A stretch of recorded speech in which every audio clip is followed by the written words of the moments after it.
ως πρόγραμμα το οποίο εξειδικεύεται και στοχεύει στην βελτίωση των κλάδων δημιουργίας και πολιτισμού, Δημιουργική Ευρώπη συνεισφέρει ταυτόχρονα και στα κύρια προβλήματα και προκλήσεις τις οποίες αντιμετωπίζει ο πλανήτης. Εδώ αναφερόμαστε και στην βιωσιμότητα του πλανήτη, αλλά και τα θέματα μετανάστευσης, διαπολιτισμικού διαλόγου, καθώς και τις θέσεις της ολοκληρωμένης πλέον Ευρωπαϊκής Ένωσης σε ένα παγκόσμιο γίγνεσθε.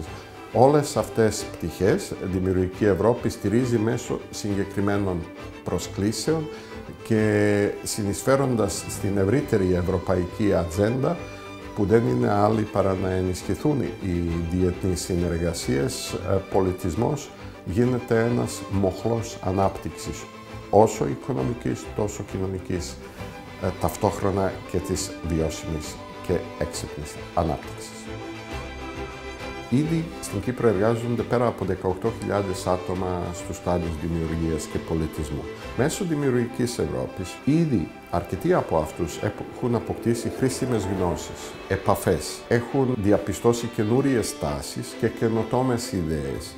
Κάποιες που έχουν να κάνουν με καλλιτεχνική και πολιτιστική έκφραση, αλλά ακόμα ίσως και πιο σημαντικό, αυτά που έχουν να κάνουν με την καινοτομία στην πολιτιστική επιχειρηματικότητα.